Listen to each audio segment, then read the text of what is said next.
welcome to episode 202 of the Muck Podcast, a member of the Odd Pods Media Network. Listen in as we discuss the dark and sometimes weird true stories in American politics. I'm Tina Hanina. And I'm Hillary Doherty. Hillary! What a week! I've missed you so much, even though I've seen you a million times in the last week. But I haven't seen you here. I know. In front of these microphones. In front of these hot microphones. mic! Ooh!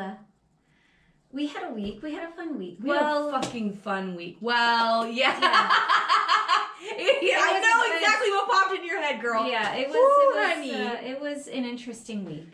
That to say the least. So should we do this first? Yeah. Okay. So our executive producer and BFF. Mwah. I told him, I said, you're making an appearance on the podcast this week. Yes. I said we can celebrate him all year round with this damn bobblehead thing.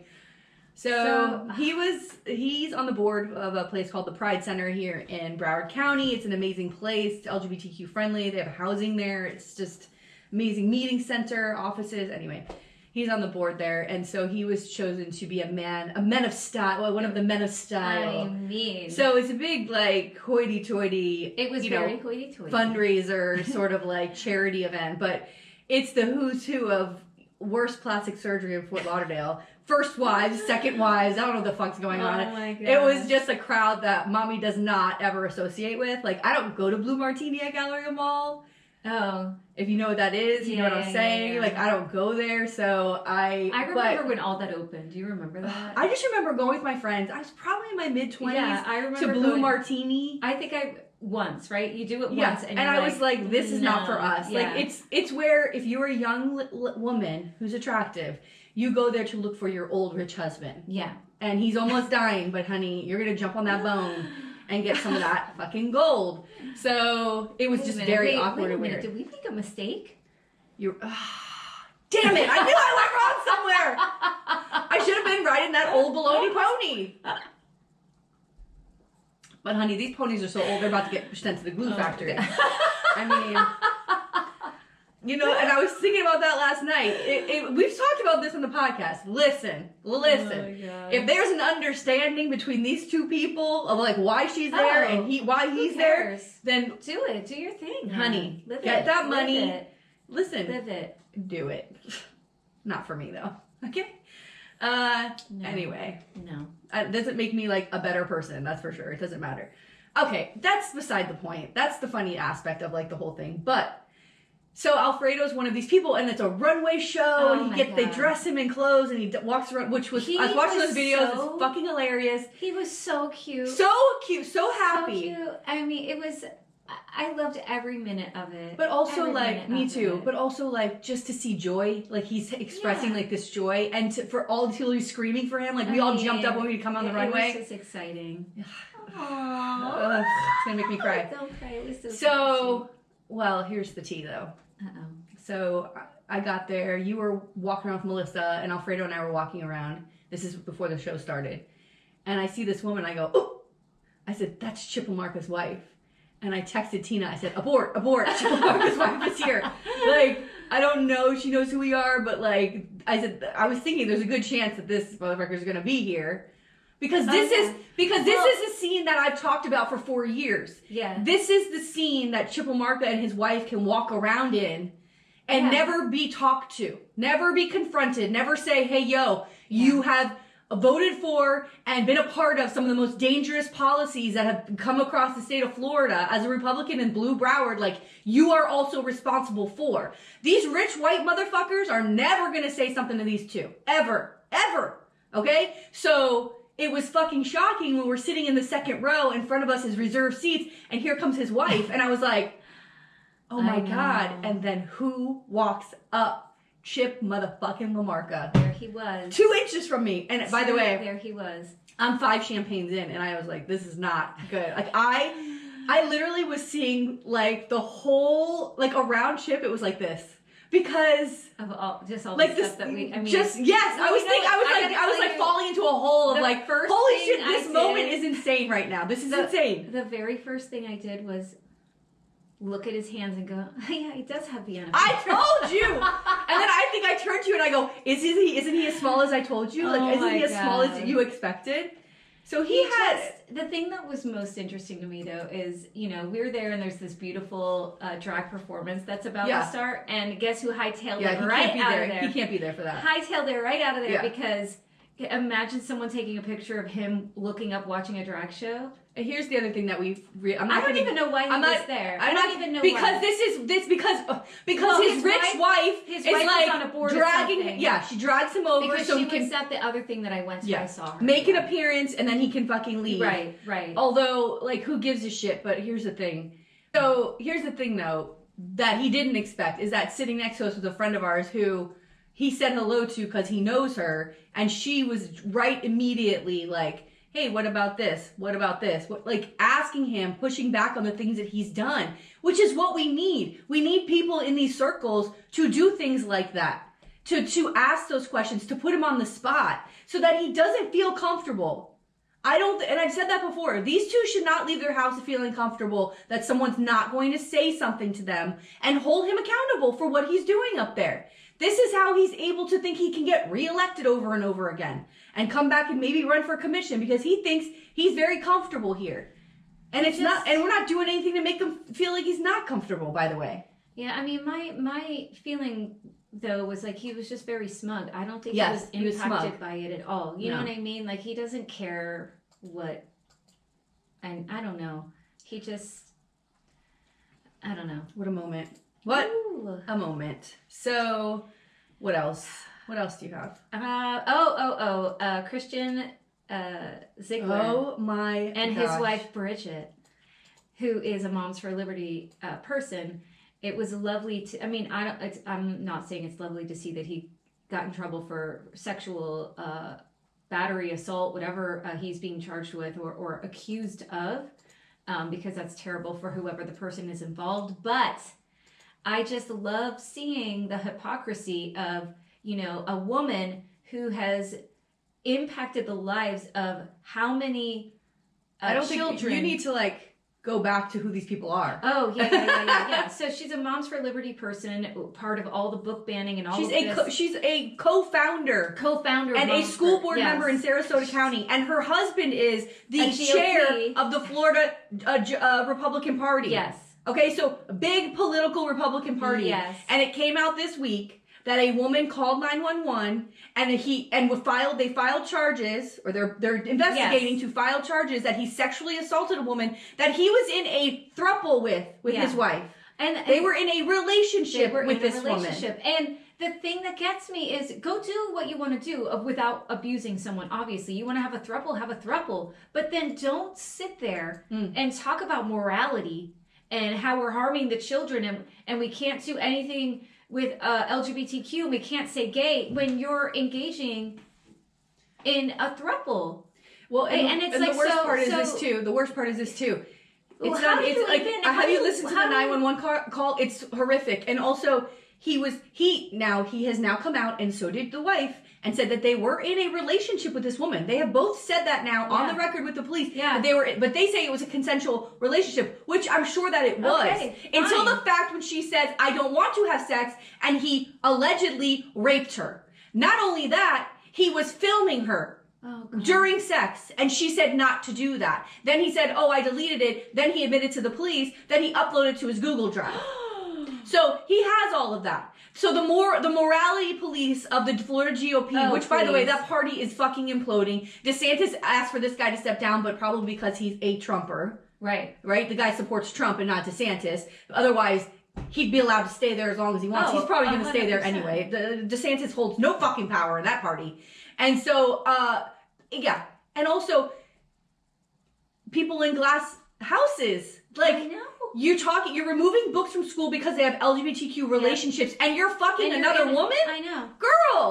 Girl. And you're sitting on a school board talking about we gotta protect the children? And you want to talk about perverts? Who's a pervert? Who's a groomer? Are you kidding me? It's always the loudest voices that have this shit going on. And it's like, what are you doing? Why are you co-founding this group when you know what you're about? It doesn't make any sense unless it's just like, well, this is different for me, and somehow Well, they justify their actions, but they can't do the same thing. The thing that's crazy too is what we always say when we cover like the story part of the second half of the podcast, where you know what you're doing behind closed doors. You know it. Yeah. And you know you're a public figure, right? But you're still behaving. Yeah, you think no one's gonna find out. And also there's probably a lot of these relationships in politics. Listen, you do you. Like, nobody gives a fuck. Honestly. Nobody cares. More Democrats are going to be on your side. Right. But stop taking away our rights. But how about also don't go and sexually assault somebody?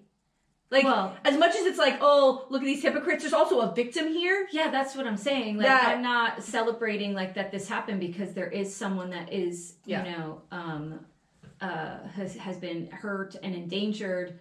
But the fact that you have this lady sitting on a school board, co-founding an organization that has been associated with white supremacy, which is and just sends out lists of books, and these women go to libraries and they call the police on libraries because they have a list of books and none of them have read the book.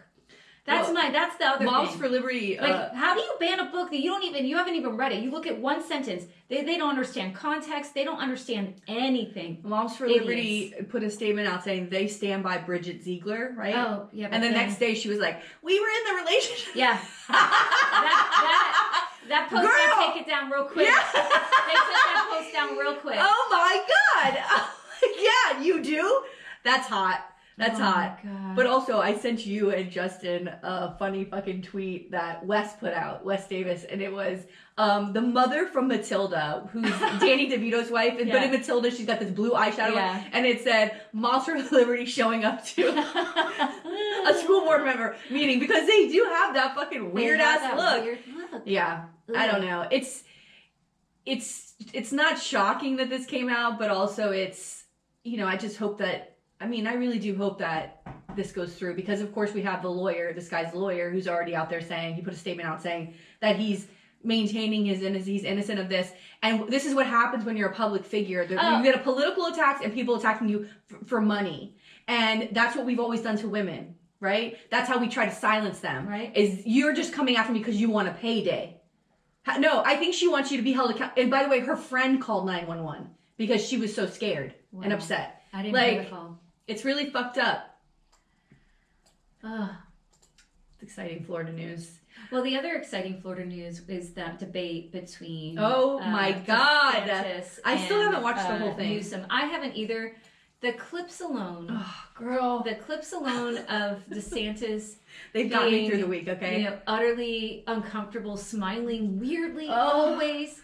But Newsom just like, dude, you're not even popular in your own state. Like, he just... How's it feel to be fourth to he's Donald Trump in your own state? Yeah, he just came after him and why DeSantis, we've talked about this already, but why would DeSantis have this debate? It makes no sense. Newsom isn't his political rival. No. But like I said, it's like the whitest East Coast, West Coast thing that you can imagine. Battle. Rap battle. It's the stupidest thing I've ever heard. East Coast, West Coast beef. Yeah, they got this beef.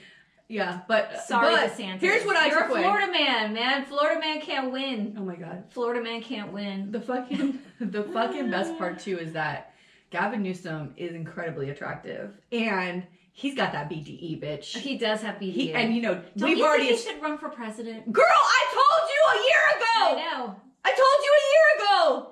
Why didn't Biden go, hey Newsom, tag, you're it? What the fuck? Where would we be right now? Tell me where we would be. And by the way, he was doing that. He was going across the country. He was amping up to file. And they told him to back down, and he was like, no, I'm not running. He was going to. Like, give me a fucking break already. I can't. But look at where we would be. He'd wipe the fucking floor with everybody. And you know, we've already established that DeSantis has SDE. So those two battling, and then also, like, as somebody who works on DeSantis' campaign, his weakness is his face. His weakness is being on camera. I know. What are you doing? Yeah. Why don't you just get the shovels and start burying a hole for this guy in the backyard of Tallahassee? They gotta put a paper bag on his head before he goes on stage. I mean, what in the motherfucker? He can't control.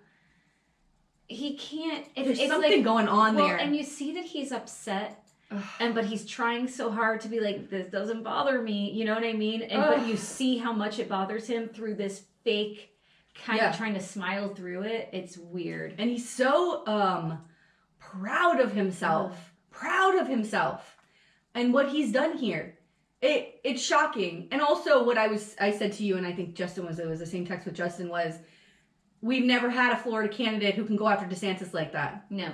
Gillum did his best, but he couldn't dress down what fucking Newsom did. And certainly Charlie Grasshopper Christ couldn't fucking do it either. Gillum, give me a break. I still feel like that if the Democrats would have, put some time into South Florida, especially Miami, that Gillum would have won. It was like 30,000 votes. And it was like nothing, yeah. I remember, I forget who we talked to, but they were like, I just went into Miami and like no one has talked to anyone here and it's a week before the election or something like that. Like classic Florida.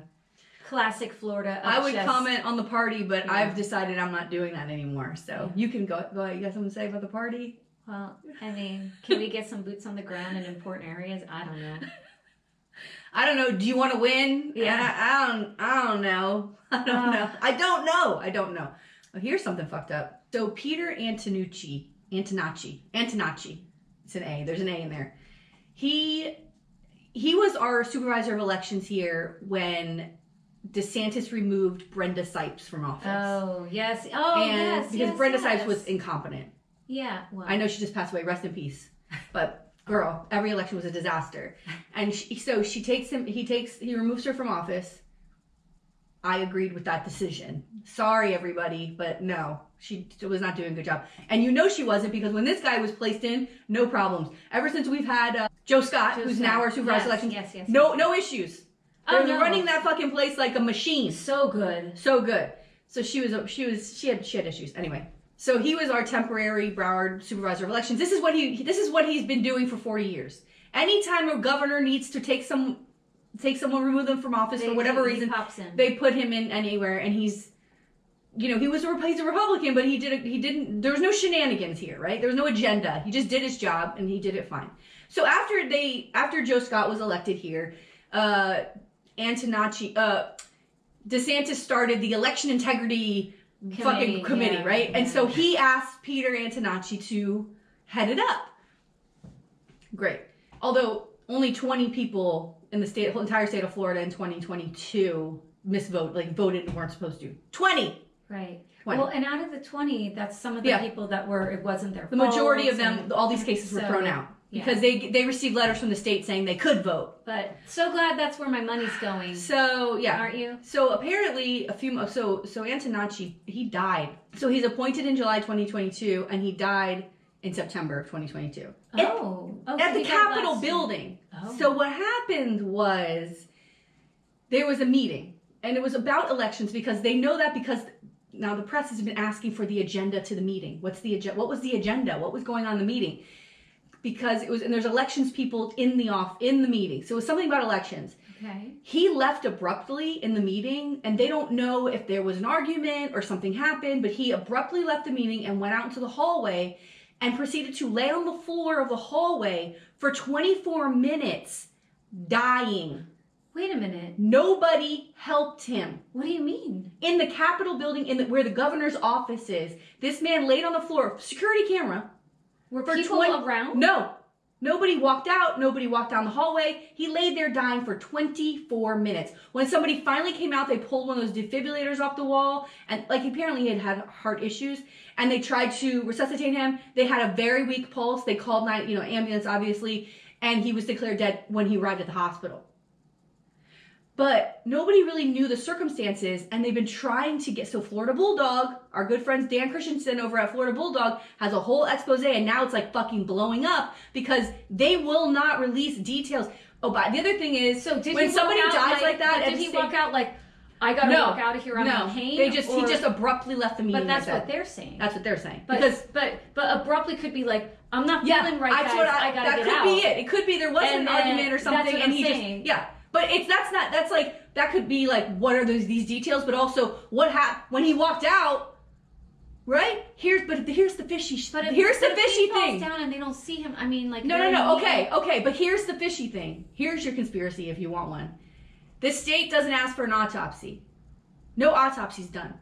Which is not normal. Which is not normal. No. What is...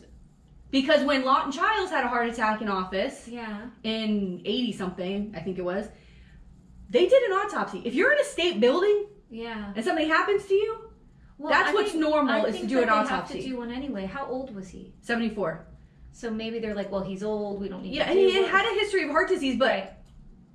Wow. Why aren't you getting all that backup? Yeah, well, why isn't somebody... And also... Could they not hear him in the hallway suffering?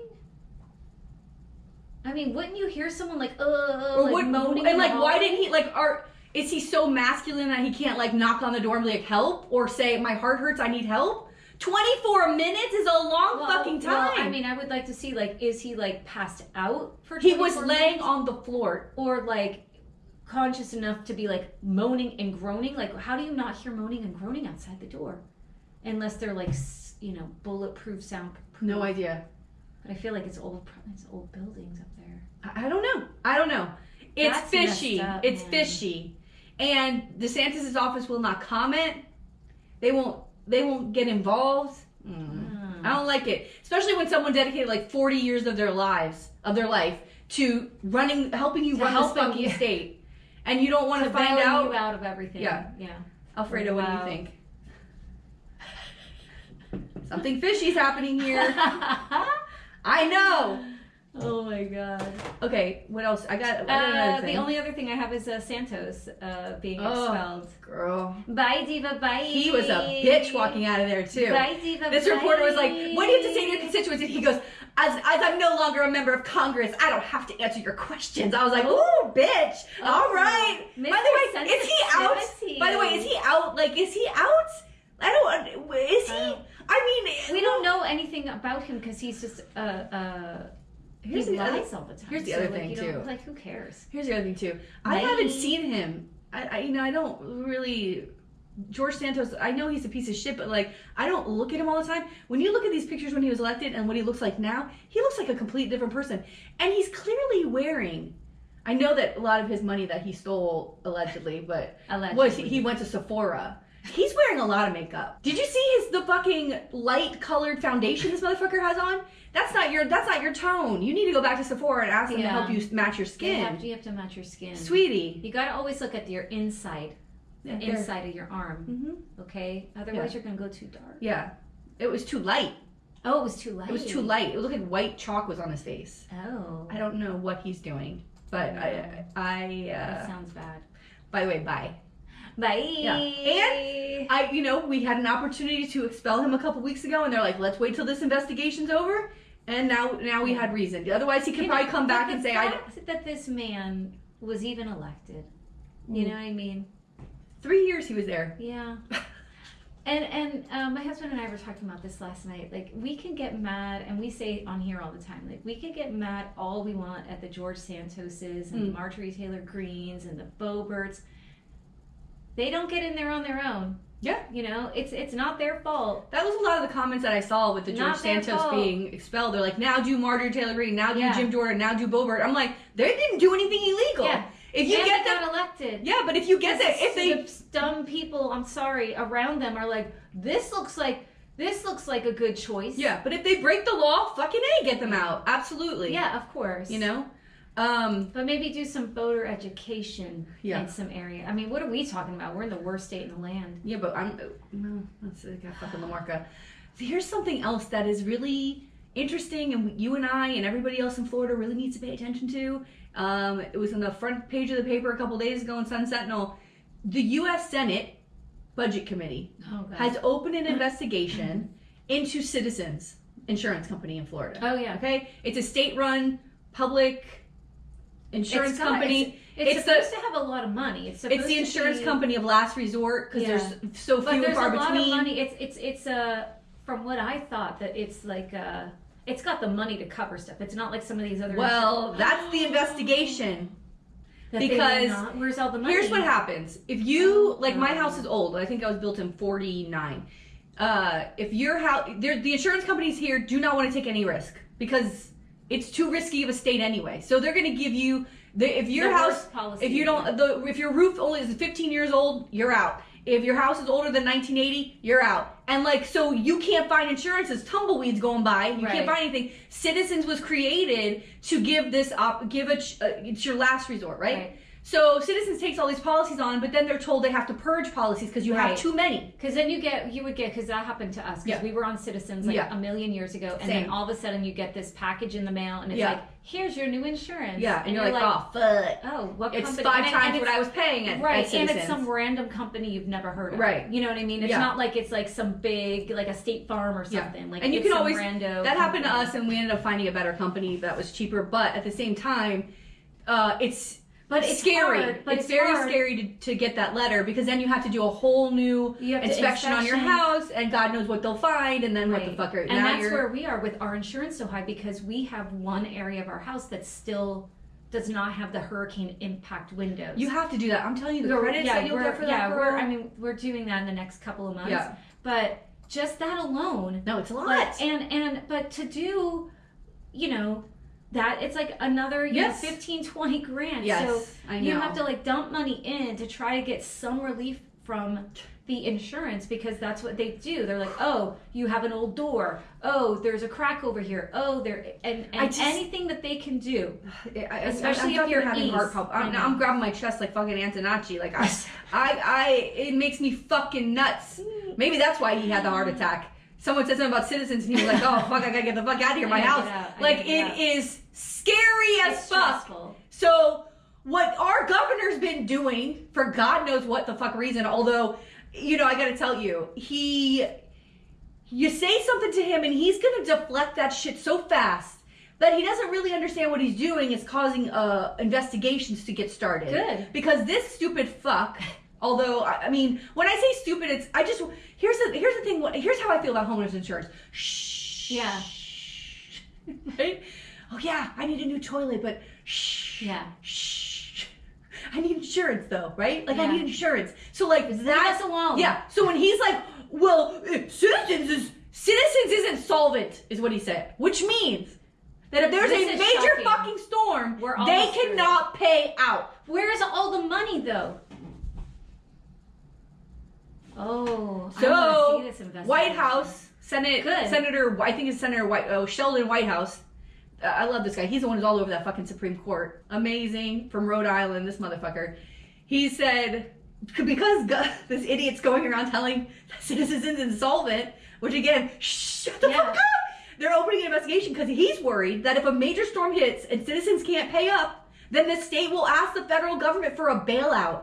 Which would mean American taxpayers would be paying for our claims. For Florida, yeah. Right? And he wants to make sure that that's not a thing that's going to happen. But DeSantis is someone that would not have a bailout. And he would let all of us suffer. I was thinking the same thing. Because he's got such a small ego. Yeah, I was thinking the same thing. He can't bear that he would have to say, please, I need help. Yep. He's someone that would never ask for help. He would rather us lose everything, not have the money, blah, blah, blah, blah, blah, not get the claims paid, lose our house, mold, oh God. Than to actually ask the federal government to help us. That's what he would do. And so that's what I was thinking. This investigation's, I'm glad. I'd love to hear how this turns out. I'm anxious to see how it turns out. I'm wondering if, because these investigations take forever. Yeah. That if, God forbid, there is Orange in Chief again, that investigation's going out the window. Right? I don't know. I mean, can he stop something like that? No, I can't even think about the Orange in Chief. Maybe if the Senate has more Republicans, maybe they'll tell them not to do it. So I wanted to say that last night, my last thing is that last night I recorded with Rob, our friend Rob Elba, at That Record Got Me High, because Tina and I we're supposed to record with him. Like, we've been trying to get this going. I don't know I thought we were doing it in February or something. It's very difficult. He's busy. Like, that motherfucker's backed up with guests, okay? Such a great podcast. Yes. So, I was emailing him with dates, and then finally, 2 weeks ago, my loves, Boy Genius, who I love. Yes. They had the most amazing, 48 hours where they played Saturday Night Live, and then they were nominated for 6 fucking Grammys. Whoop. Right? Record, album, song, forget it. Okay? And I immediately emailed Rob. I'm like, if you don't have me on that podcast to talk about this album, which is the greatest album of 2023, and the fucking, like, fanatic fan, like, how much people love this band, like, you're missing out. And he even brought it up last night. He goes, Hillary bullied me to go on the podcast. I was like, that's right. That's right. And he goes, he threw Tina right under the bus. I'm like, because I said, I don't care about this album. I want to do this one. Like, let me do this one. Yes. So he agreed. He was like, how about in 2 weeks? Which was surprising because it always is like months you have to wait to get on there. So I went on last night. It was fucking amazing. I'm so excited. It'll come out in a couple weeks. Yeah, it'll come out in a couple weeks. And so we'll promote it when it comes out. Yes. But at one point he said to me, like, he goes, do you think Tina likes Boy Genius? And I was like, I don't know. I go, this might be the end of the podcast. And then he goes, what about your daughter? How old is she? I said, she's 15. He goes, does she like Boy Genius? I said, this is the worst thing about music with my daughter is that she won't really share her playlist with me. I just think it's something that she knows I really love music and I have opinions, and so I think she loves what she loves, and she like doesn't want me to, I don't know, criticize or say this is not good. But I know she likes the same stuff. I mean, she said to me, have you ever heard of Vampire Weekend? I'm like, I love Vampire Weekend. Lucas loves them so too. Like, I don't know if she loves Lucy Dacus, who's a member of Boy Genius. So that's something. Yeah. But my son though, I didn't, when you have your kids, you don't know where they're gonna, what they're gonna be like. And I always thought like I'd be able to impart my music onto my daughter. Yes. And that's not the one. It's my son who soaks it up. Like, he wore a Metallica shirt to Thanksgiving, and my brother goes, name 3 Metallica songs. He's like, hold on a second. My son really fucking read the whole goddamn thing. It was incredible. And I was like, and what? Like, he loves that shit. Loves it. It's just... isn't it great? That's how my oldest is. Like, he's like, oh, look, this was my, the year in the review, whatever it is. Oh, the Spotify Wrapped. Yeah, whatever. And then there's an Apple one, and he was like, oh, this was on this one, this was on this one. And then my little one, he's more into like, kind of like video game music? Because my son likes that shit too, which I don't understand. He likes that, but he's more into kind of like the hip hop stuff. Like, he likes like that's kind of And my oldest does too, but he's like stuck in that 90s of like Ice Cube, and like he likes Snoop. He likes, I love that shit. It's so good. It's so good. It's the beats though. The beats are good. But my son also like listens to jazz. Like he listens. It's just such a wide range. Yeah. I don't know. It's kind of fun, and it's fun watching him like play piano now to songs that he likes, and like learning. Yeah. So good. So I bought myself a Christmas present. Oh. Nobody else has gotten a present, bought anything for anybody else yet. Black Friday, Cyber Monday came and went, and I was like, what can I buy for myself, though? Yes. So I'm moving my record player, which I can't really play here because I'm up off the ground, and so is this like record, like this is not a record player stand. So if you were to play a record and like walk past this, it would bounce. And so I've never really been able to do it. Plus my record player is like, I don't know what's going on with the needle. Like, I've had it.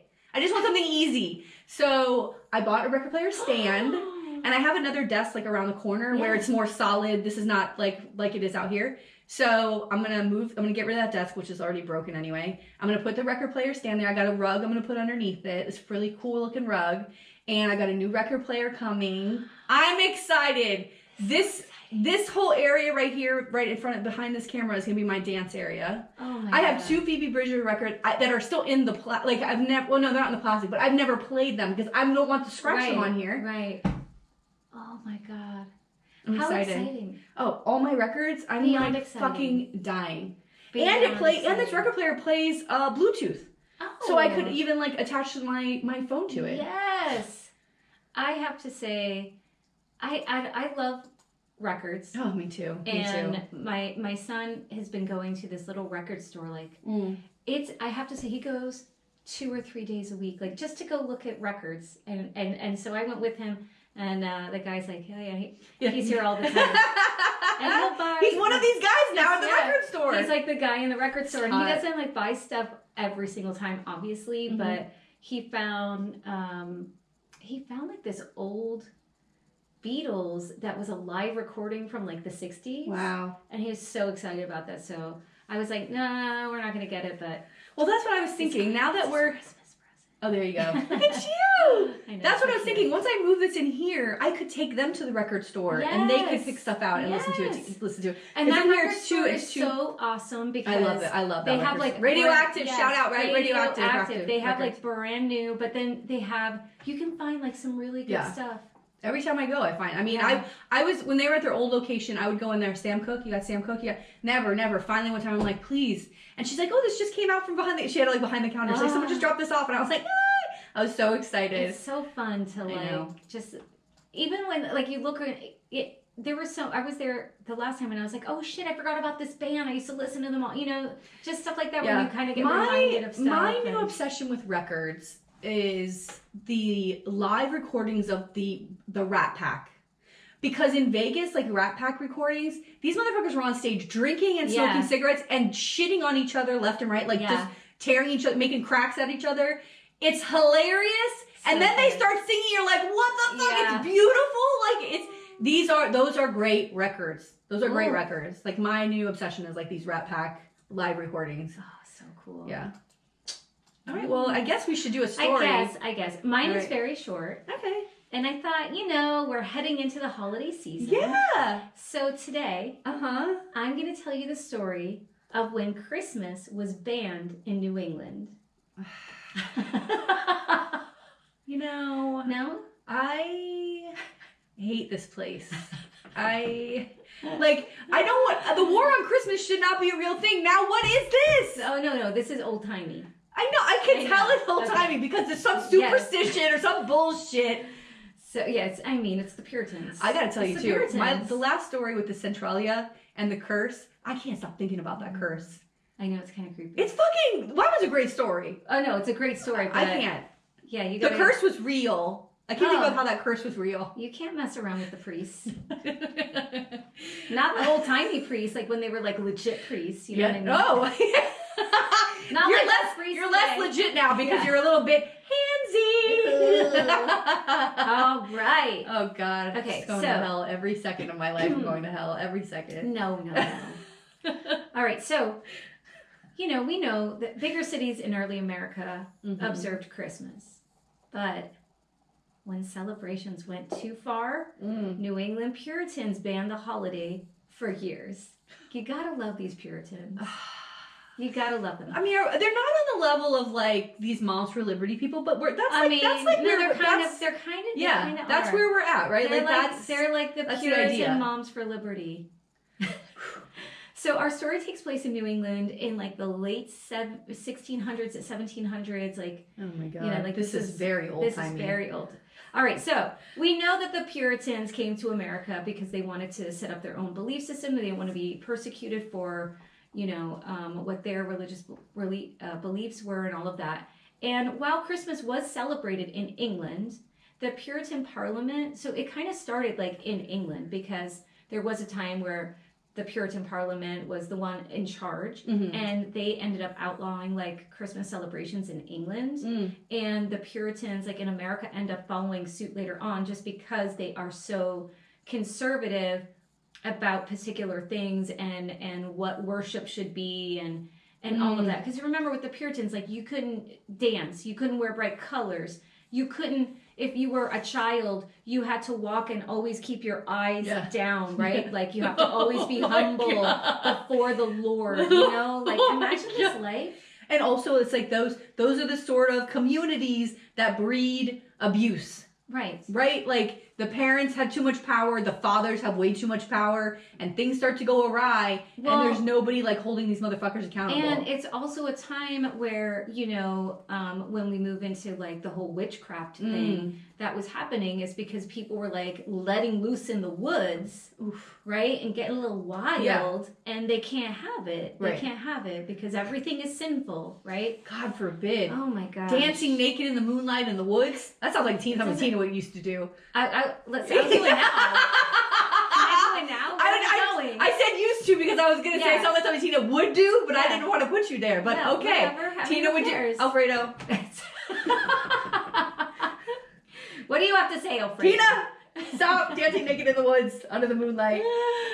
Oh my God. All right. So the issue was that when the church selected December 25th as Christmas, right? Right. I love to remind people of that. Okay. Jesus was not born. He was not born. That's not the birthday. The Puritans called them out on it. They saw my son asked. I said this to my son. I go, you know, his birthday's not December 25th. This is literally last week. He goes, when is it? I go, I don't know. Summertime. Summertime. I don't know. Nobody knows. Okay. He's a July baby. Listen, all right. Listen. Okay, sorry. Oh, this poor Jesus. What have we done? This guy is like, he was like, you know, the OG hippie, just like peace and love, man. And like, they kind of, and now look what they've done. Yeah. Ridiculous.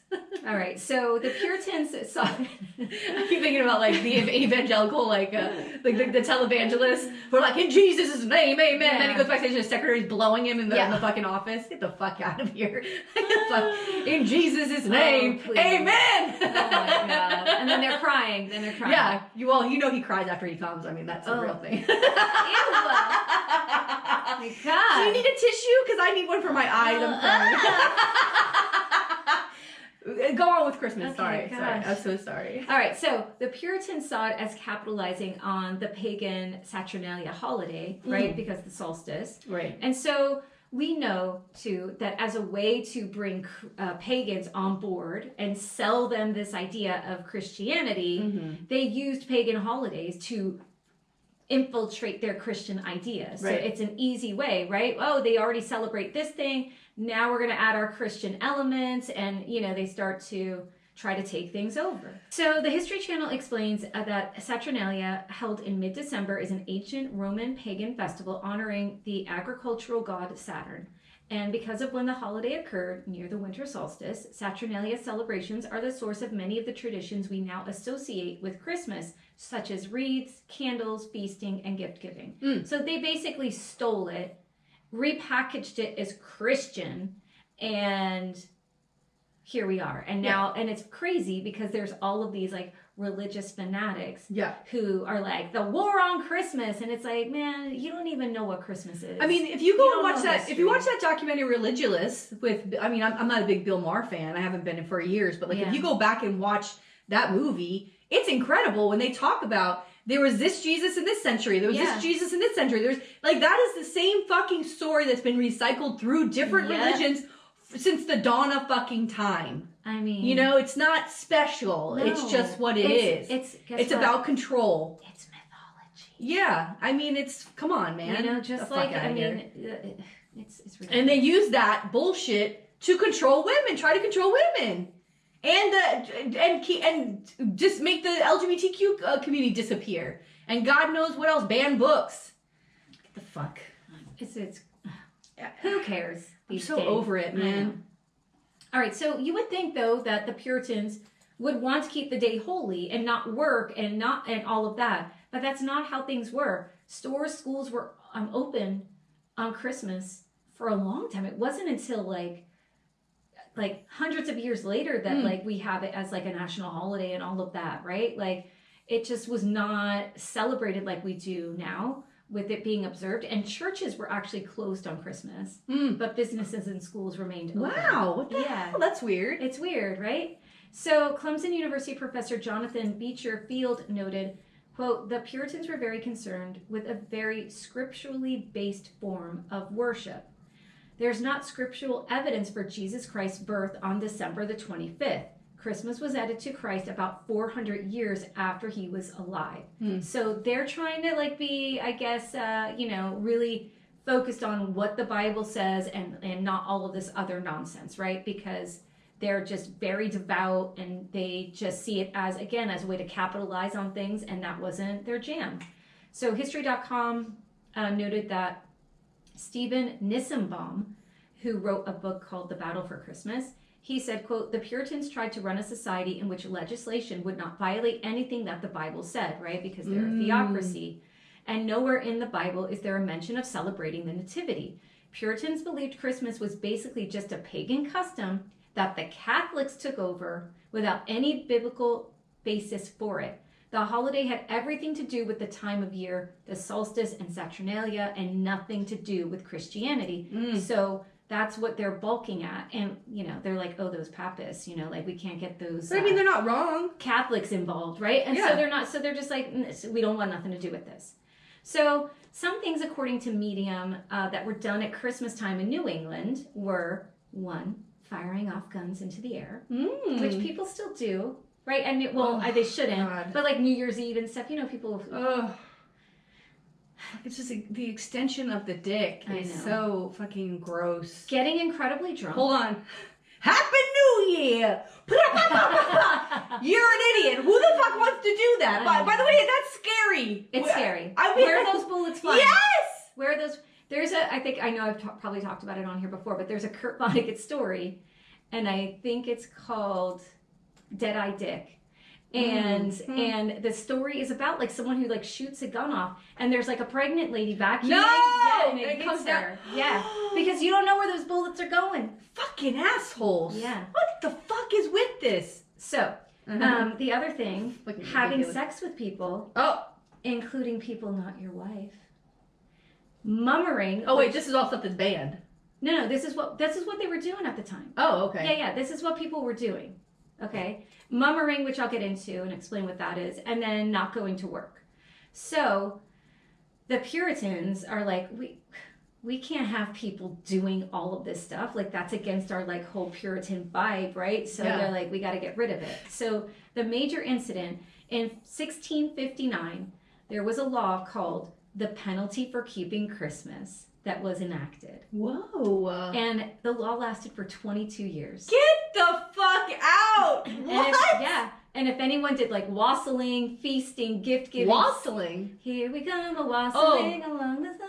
Yeah, I'll talk about what that is too. Celebrating in any way, they would be in trouble. They'd get fined. And it wasn't like a huge fine. It was maybe be like $50 today, but still like it was frowned upon. So one clergyman, Hugh Latimer, stated, quote, "Men dishonor Christ more in the 12 days of Christmas than in all the 12 months besides." A truer statement has never been spoken, sir.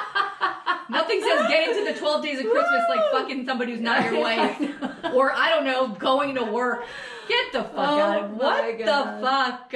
So, and in 1712, Boston divine Cotton Mather. So this is like sort of after. So even though like the law kind of goes away, there's areas of New England where they still don't celebrate. Like, even though they're like, oh, the laws aren't on the books or whatever, but like the community still kind of follows that. And Cotton Mather had something to say about the celebration of Christmas. And just a reminder that Cotton Mather was like a minister, and in Puritan New England and with a theocracy like that, it holds a lot of power. He was a writer, and he also held a lot of sway in the Salem witch trials, and that led to 19 deaths. So sounds like a fucking fun guy. Yeah, in this case of Christmas, he wrote that the, quote, "Feast of Christ's Nativity is spent in reveling, dicing, carding, masking, and in all licentious liberty, by mad mirth, by long eating, by hard drinking, by lewd gaming, by rude reveling." And so he also questioned whether or not celebrating Christmas would make Jesus happy. So he's like, it's all these bad things, but I'm like, well, mad mirth and eating and drinking and games, this let's is go. Like what, the 1700s or whatever? Let people like party, man. We're already talking about like let people party. What would please Jesus? Yes. Like we're already with this. Oh yeah. God, this fucking shit never ends. It never ends. We got to get rid of it. Don't you think? Like clean slate. Like what is it? 700 years of this? Yeah. And it still works. People are still using the name of Jesus to look at the fucking speaker of the motherfucking house, Mike Johnson. Yes. He and Cotton Mathers would be best friends. They're the same person. They're BFFs. Okay. And by the way, I know that's his twin flame. Ooh, girl, don't get me started on that twin flame. Have you guys watched that documentary? Oh my God, yes. Netflix is killing it with these documentaries. Oh, I saw. Did you see Mother of God? Yes. What's it called? Mother God? Mother on God. HBO? Yes. Girl, these people are still in it. Yeah. What about the daughter making the TikToks? Oh my God. My mother's the head of a cult. I was like, what? That was the most shocking part to me, that she had children. And that's why she left. She couldn't handle it. She was a massive alcoholic and drug addict. Yeah. And I mean, they let her die. She turned, the whole time I kept thinking about the story you covered. She turned blue! She fucking turned blue! You gotta watch Mother, I think it's called Mother Love? Mother Love? Mother God? Mother Love God. Something like that. Yeah. It's on HBO. She was drinking colloidal silver. And they said, and then in the third episode, she's literally fucking silver and blue. No, and I was like... It was so uncomfortable, the last episodes to watch. All right, so... They were bringing her corpse all over the country. They had a corpse in the car. I know. Girl.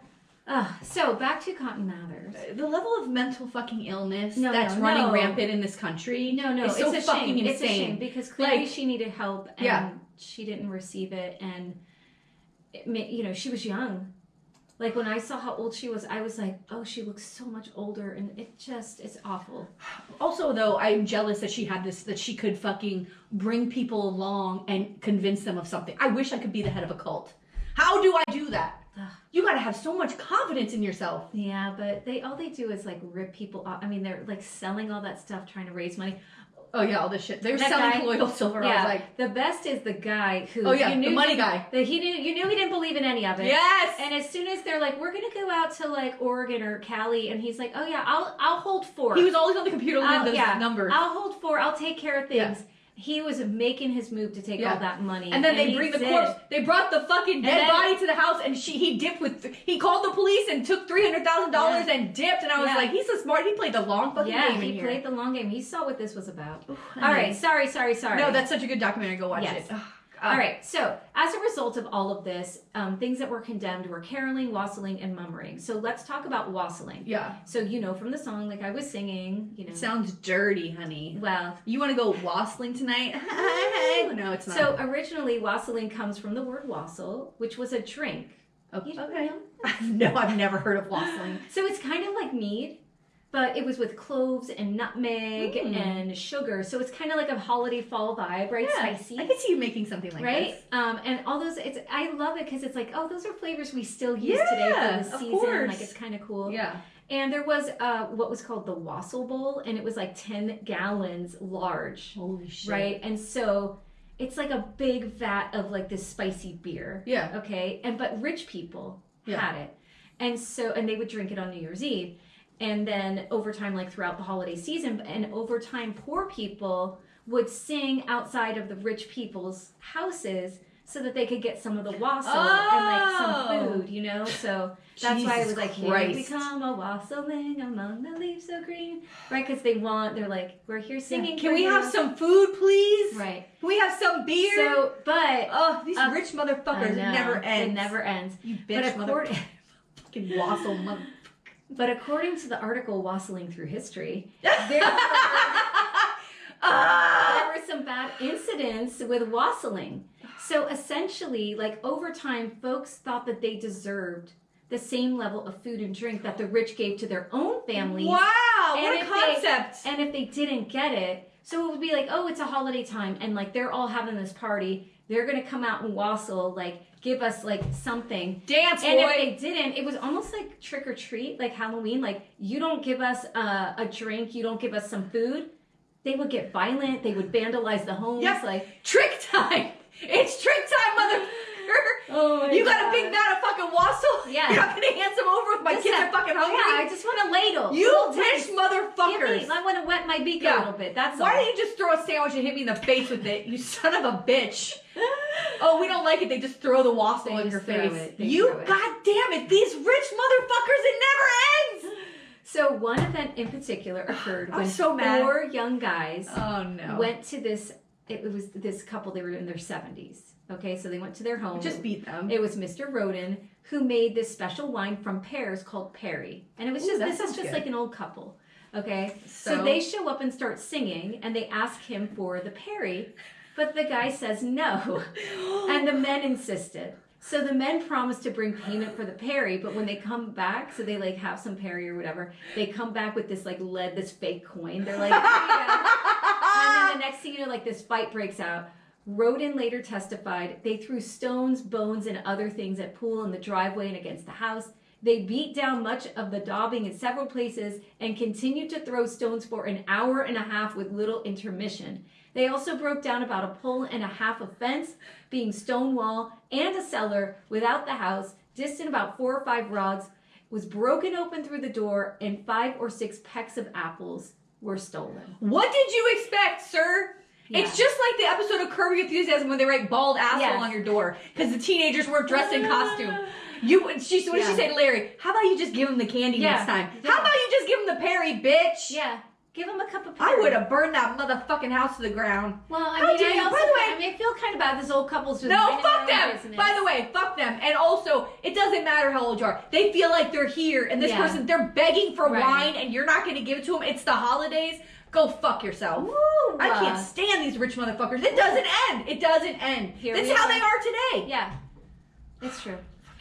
So mummering was a pagan custom that it was basically a costume party at Christmas time. Mm-hmm. And according to the Why Christmas website, the old tradition was that men and women would swap clothes. So like men would dress like women and women would dress like men. Tina. They'd wear masks and go door to door, putting on a small play or dancing or just being silly. But because it was tied to paganism, the Puritans were not into it. And this is like one of the things that led to the Xmas ban. You know what? This is another thing. Oh, we don't want anybody who's trans. We don't want it. Right. But when it's fun and games for y'all. Yeah, you'll do it. You know what I mean? Yeah.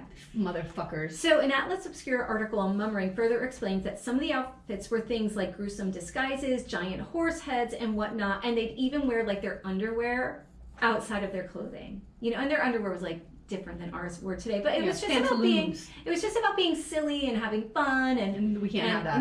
No, you can't. The Puritans can't have that with the Puritans. Underwear.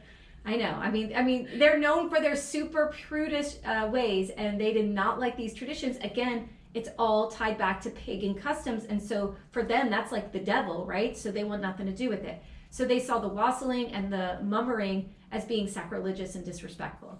So the idea was, with this law, was that, quote, festivals, as were superstitiously kept in other countries, were a great dishonor of God and offense of others.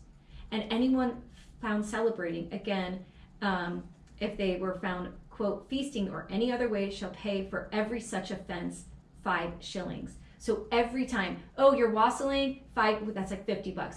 Oh, you're caroling over here, $50. Oh, you're feasting a lot, $50, right? So it's control. So obviously, like, I don't have a case with charges or sentencing, whatever. So some of the aftermath, the law was finally repealed in 1681 under pressure from England. But folks still worked like normal on Christmas because, again, the holiday was not a big deal like it is today. And because that law was enacted, even though they repealed it, it's still a Puritan community. So public celebrations didn't really happen until well into like the 1800s. Wow. Yeah. So while people still don't do like wassailing anymore, they still do caroling, and that kind of came from wassailing, of like just keeping the part of like going door to door and just singing for people. All right, so some points of interest. Even though it was banned, people still secretly were doing celebrations in their own homes. So like, you know, people were having parties and stuff like on the DL, which I thought was kind of cool. Of course they are. People want to have a good time. There's a town in Canada, Newfoundland, that still does mummering. And so there's a parade held every year. It noted that in the past, in this community, things did get out of hand, where people would get beat up. One person got axed to death, like, because they would dress up in costumes and just like, you know, be violent. But then now, you know, over time, it's come back and it's just a parade and people dress up in like these wacky costumes. Wow. It's really cool. And then Christmas was officially declared a national federal holiday by Ulysses S. Grant. So, I mean, it shows you like how long it took for this to happen. And then you think of like the madness that is like the Christmas holiday season, you know, and that this wasn't really a thing. Yeah. You know? Yeah, I'll quote my lovely Julian Baker, who said in a video, a Boy Genius interview recently, that Jesus, who wanted us to, you know, is it disavow? I don't know. Like, let go of all of our material things. It doesn't want us trampling each other for a flat screen TV.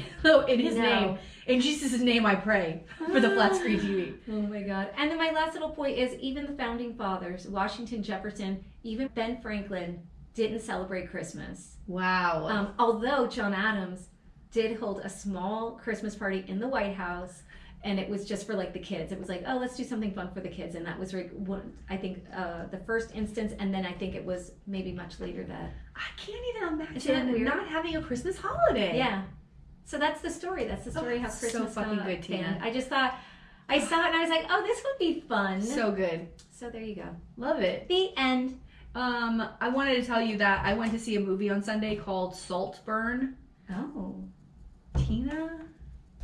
Thank God I was by myself and I was like kind of towards the front and all these people were behind me. Is it scary? Was that Gateway? Is it sad? Is it? It's supposed to be like a thriller, but the trailer clearly was trying to mislead like what this is about. But it's like a rich family and this poor kid who meets this rich kid at Oxford and he takes him home for the summer. Uh-oh. And it's just the way that Is it like a Talented Mr. Ripley situation? it's exactly the writer-director was like, that's not what this is based on. It's very much that. I love But that this movie. kid, like the poor kid, he was psychotic. Like it was so fucking. Ooh. There were scenes in there I was like, like I couldn't even say it out loud on the microphone. It was so insane. I couldn't believe what was happening. But you should see it. Oh, I'm like, gonna watch it. And the ending was disappointing, and there were lots of plot points where I'm like, what? And I mean, like reading articles as I'm like, what the fuck was that? What was this? What was? Because it just some things didn't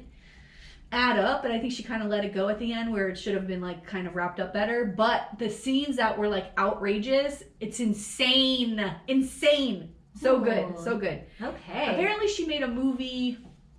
Remember the movie that came out that was about a woman who was trying to trap men who rape women. She would like seduce them and then they would try to rape her and she would get like, she'd film it so they got arrested. Did you see that? No. I forgot what it's called, but she made that movie too. Okay. But anyway, Saltburn, psychotic, crazy. I need a good psychotic movie. Oh my God, girl. Well, But you know me, I gotta wait for it to come on. Yeah, I know. But apparently, we watched the same documentaries. Yeah. I'm obsessed with I'm obsessed with these 3-episode documentaries. Like that is my jam right now. It's incredible. You know what I'm watching right now, and I'm a little late to the game on this. I know it's not The Wire, but go ahead. It's not. It's called Reservation Dogs. Oh, so good. I watched the first season. Good. I know. Mark Maron shows up, by the way, I think in the last season. I gotta say, I mean, it's like funny, but it's so, to me, incredibly sad. Yep. And I'm just in the whole part with Daniel right now, and I'm like, oh. No, it's an incredible show. And she like runs in. Oh my God. I was also, like, I thought it was supposed to be funny. No, yeah. It's very good. Yeah. I love the characters. They're great. The acting is fantastic. God. So speaking of Mark Maron, I told y'all he was here for Thanksgiving, right? Like he put up a video. Did you guys hang out? He had a picture with his brother. His brother's very cute too. But he had a whole video, and I put in there, I hope you're enjoying our weather, but I really want to be like, you wanna like? But I didn't. But guess who commented on it? Our friend Jacques Bluebird. Oh. And he goes, saw you at Publix today. Excuse me, which Publix? Where? What? Now he lives like in the southern part of Broward. Here? Is he still here? No!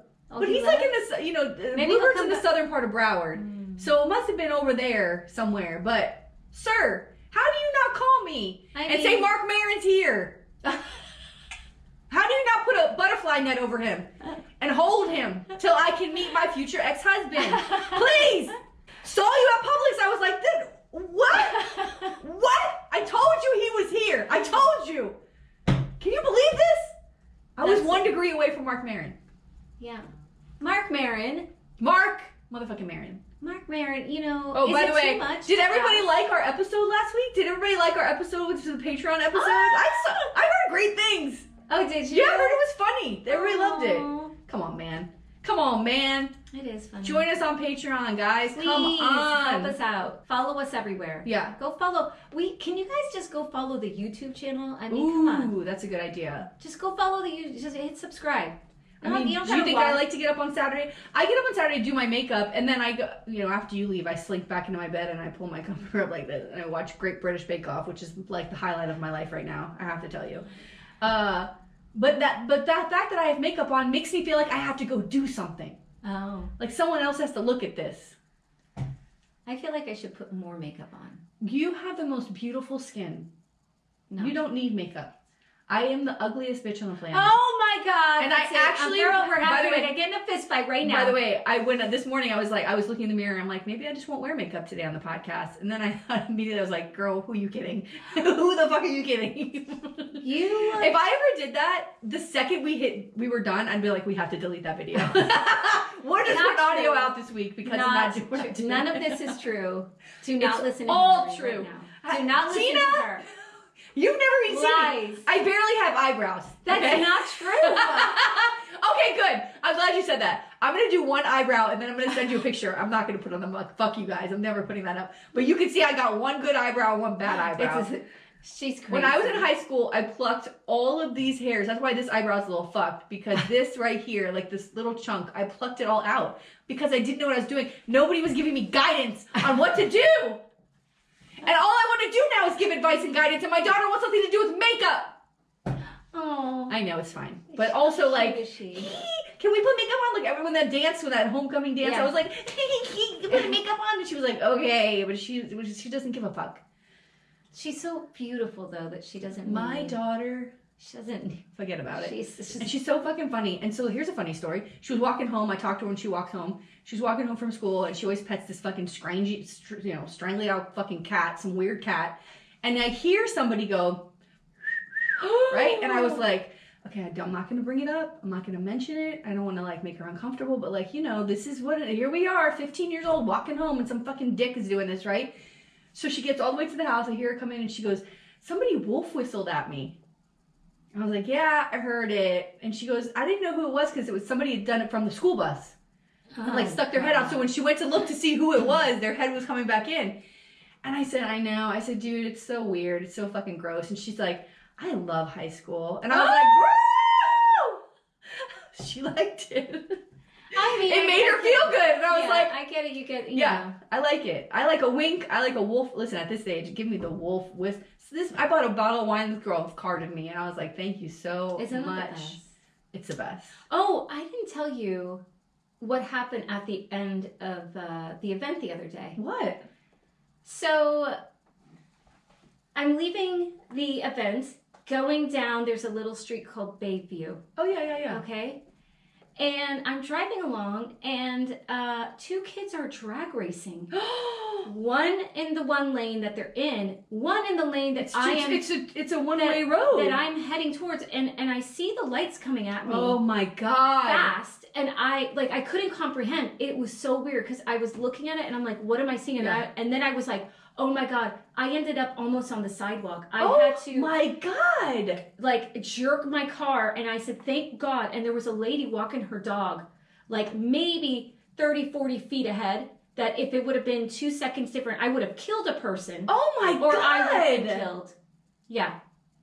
I prefer my drag on the runway. Yes. Okay. Who doesn't? Did you call the police? I didn't. Oh my god! I would have called their parents. I was shaking so Oh my badly. god! Dude, I told you that's the dream I had where my car went underwater. I was on Byeee. Shaking. And I called my husband, and he goes, you can call the non-emergency line. Yes. And they have cameras. They can figure it out. I said, I just want to get home. You know what's so weird is when I was driving, I went down Byeee too, and I know, they've done a lot of construction on Byeee to add these big giant humps. Yes. And also, there's a median now. Part of turn of that road where it wasn't before. And I was thinking how smart that they did this because people used to come out this side and it's a blind spot. But also probably because of that shit. Yeah. I mean, this kid was Tina, that's so fucking scary. I was like, Jesus. When everything was happening with my roof, I had 2 dreams where I was underwater, and one of them was on Byeee. I drove off the road with my kids in the car into the canal. So that just reminded me of like that scary. Feeling like overwhelmed. Yeah. It's oh my god, it was just, I couldn't believe. I'm like, what are these kids doing? What are they doing? First of all, like, it's a bit, you know how many people are walking their dogs and doing stuff on that street? And it's a dark street, by the way. It's a dark street. Yeah. It's like, what are you doing? I used to live on Byeee. That's the first apartment I had out of college. Oh, I lived it's with nice my sister. back there. Oh, I fucking love it over there.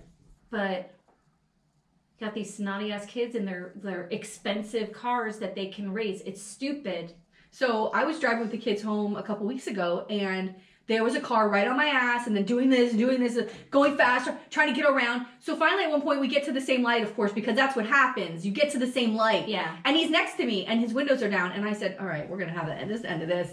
And then Pammy, of course, my daughter was like, please don't. And I go, no, fuck this kid. And I roll my window down, and he looked at me, and he was like, and I go, what are you doing? You're going to kill somebody. He's like, oh, sorry about that. I go, no. You're really going to get hurt. You're going to hurt somebody. I got my kids in the car, man. And he was like, oh, I'm so sorry. And I just fucking rolled my window up. I mean, and then guess what happens? The light changes and here he is. Yeah. You know what? Go kill yourself. Yeah. Go kill yourself into a tree. Go ride into a tree. Right. And get off the fucking road. That never happens. They end up hurting someone else. When I saw that lady, like when I got back on Byeee and I saw that, because it's so dark that... Yeah, it's dark. And then I saw her, I said, oh my God, I could have killed her. Oh, yeah. You know, Isn't that crazy? I hate everything. I've had and we're like in the height of season.